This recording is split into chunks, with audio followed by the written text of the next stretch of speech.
بسم الله الرحمن الرحيم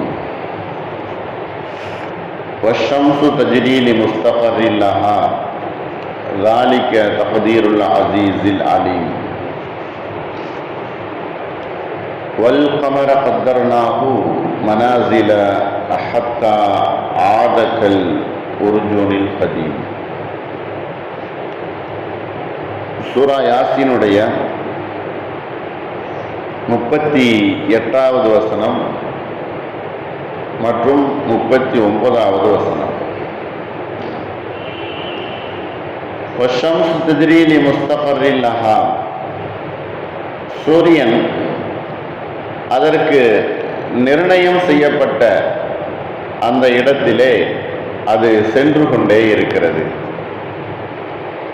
சூரியன் அதற்கு நிர்ணயம் செய்யப்பட்ட அந்த இடத்திலே அது சென்று கொண்டே இருக்கிறது. ذَلِكَ تَقْدِيرُ الْعَزِيزِ الْعَلِيمِ, மிகைத்தவனான அனைத்தையும் அறிந்து கொள்ளக்கூடியவனான அல்லாஹ்வுடைய ஏற்பாடாக இது இருந்து கொண்டிருக்கிறது.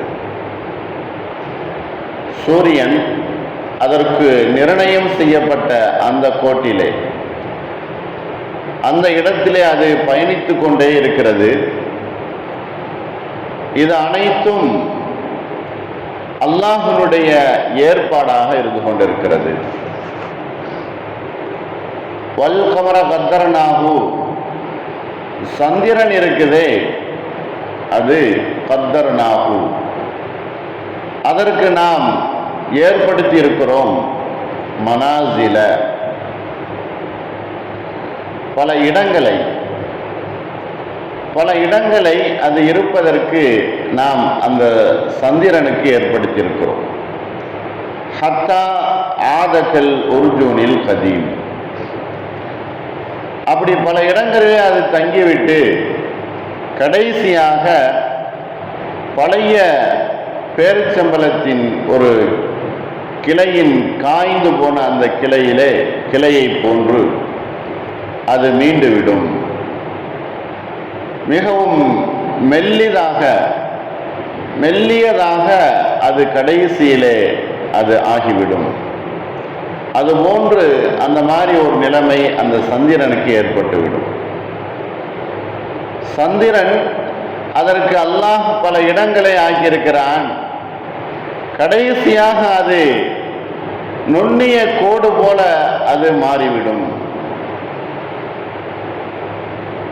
இந்த இரண்டு ஆயத்திலேயும் அல்லாஹ் சூரியனையும் சந்திரனையும் சொல்லி காட்டுகிறான்.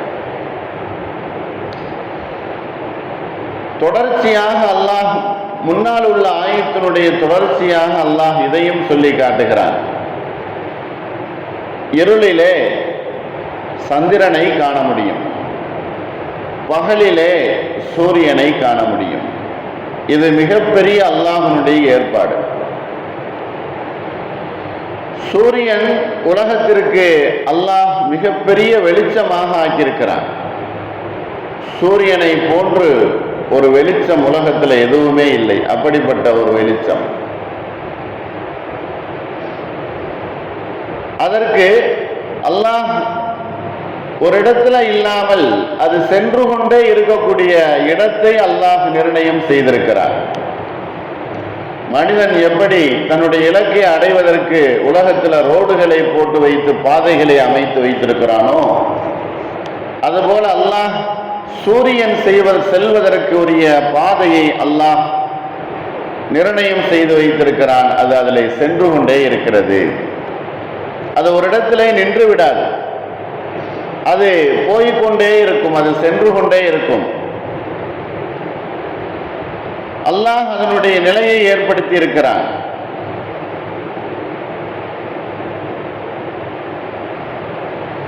சூரியன் போய் சேரக்கூடிய இடம் இருக்குதே, அதுதான் அல்லாஹ்வுடைய அர்ஷாக இருந்து கொண்டிருக்கிறது. அங்கு அவனுக்கு சஜிதா செய்துவிட்டு மறுபடியும் அது சென்று கொண்டே இருக்கும். அர்ஷுக்கு கீழே இருக்கக்கூடிய ஒரு நிலைதான் சூரியனுடைய இடமாக இருக்கும். அல்லாஹ் எந்த இடத்துல இருக்கிறானோ அந்த இடத்திற்கு கீழே அதனுடைய சூரியனுடைய வட்டம் இருந்து கொண்டிருக்கிறது. அனைத்து படைப்பினங்களும் அல்லாஹுவை சஜிதா செய்வது போல சூரியனும் தன்னுடைய இடத்திற்கு செல்லும் பொழுது அந்த இடம்தான் அது சஜிதா செய்யக்கூடிய இடம். மறுபடியும் சஜிதா செய்துவிட்டு அல்லாஹ்வுடைய அனுமதி பெற்று மறுபடியும் அது சுழல ஆரம்பித்து விடுகிறது. சஜிதா என்பது அந்த சூரியனுக்கும் அல்லாஹ் கட்டாயமாக ஆக்கியிருக்கிறான். சஜிதா செய்து முடித்ததற்கு பின்னால் அது தன்னுடைய வேலையை செய்ய ஆரம்பித்து அது நகர்ந்து கொண்டே இருக்கும். நபி ஸல்லல்லாஹு அலைஹி வஸல்லம் அவர்கள் ஒரு தடவை அபூ தர்தா ரலியல்லாஹு தஆலா அன்ஹு அவர்களிடத்துல கேட்குறாங்க,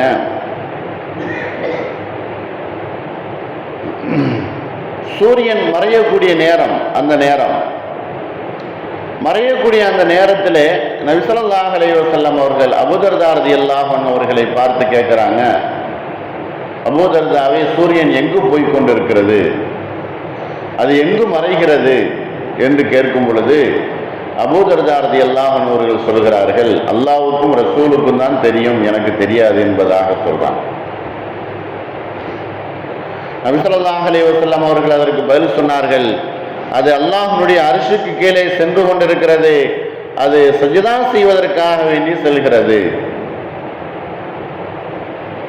தனக்கு என்ன நிலை அல்லாஹ் விதித்திருக்கிறானோ அந்த நிலையை செல்வதற்கு அது தயாராக ஆகி கொண்டு போய் கொண்டிருக்கிறது. நபி ஸல்லல்லாஹு அலைஹி வஸல்லம் அவர்கள் சூரியனை பற்றி இந்த மாதிரி சொன்னார்கள், அது அல்லாஹ்வுடைய அர்ஷுக்கு கீழே அவனை சஜ்தா செய்வதற்காக வேண்டி சென்று கொண்டிருக்கிறது.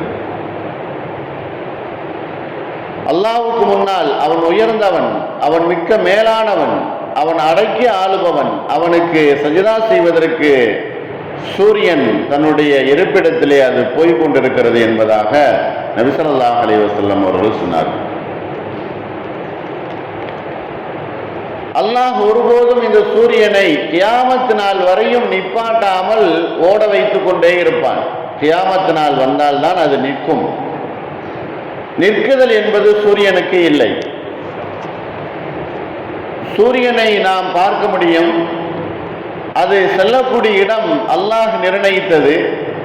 அந்த அல்லாஹ் எப்படிப்பட்டவன், அதனுடைய செல்லுதலை நிற்பாட்டுவதற்கு உலகத்தில் யாருக்கும் சக்தி கிடையாது, அப்படிப்பட்ட வல்லமை மிக்கவன்.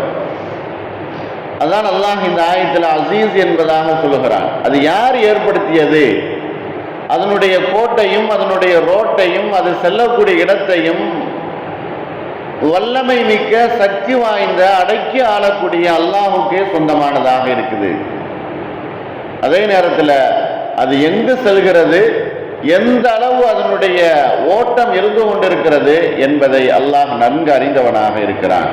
நம்மால் அறிய முடியாது. அது எவ்வளவு தூரத்திலே அது ஸ்பீடாக பயணிக்குது என்பதனுடைய நுணுக்கமான அறிவு என்பது அல்லாஹ்வுக்கு சொந்தமானதாக இருக்குது. ஆகையினால்தான் ذَلِكَ تَقْدِيرُ الْعَزِيزِ الْعَلِيمِ, மகத்துவமிக்க சக்தி வாய்ந்த அனைத்தையும் அறியக்கூடிய அல்லாஹ்வினுடைய ஏற்பாடாக அது இருந்து கொண்டிருக்கிறது. அதே போல சந்திரனுக்கு அல்லாஹ் பல இடங்களை கொடுத்திருக்கிறான். சூரியன் ஒரே நிலையில இருக்கும், ஆனால் சந்திரனுடைய நிலை மாறிக்கொண்டே இருக்கும். அது வளர்ந்து கொண்டே போகும், சில நாட்கள் அது தேய்ந்து கொண்டே போகும். ஆகையினால்தான் அல்லாஹ் சூரியனை விட சந்திரனுக்கு பல இடங்களை அல்லாஹ் ஆக்கியிருக்கிறான். கடைசியில அது ஒரு கீத்தை போல மிகவும் நுண்ணியதாக அது ஆகிவிடும். அதுல பல இடங்கள் இருப்பதனால அதை பல இடங்களாக நாம் இரவு நேரத்திலே பார்க்க முடிகிறது. சூரியனை போன்று ஒரே நிலைமை இல்லாமல் அது வளர்தலும் தேய்தலும் அதனுடைய நிலைமையாக இருந்து கொண்டிருக்கிறது. ஆகையினால்தான்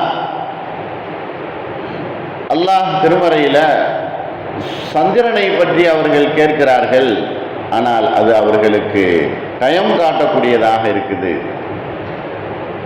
முன்னால் இருக்கக்கூடிய அந்த 15 நாட்களும் அது தேய்பிறையாகவும், பின்னால் இருக்கக்கூடிய அந்த பிறைகள் தேய்ந்ததாகவும், முன்னால் இருக்கக்கூடியது வளரக்கூடியதாகவும் இருக்கும்.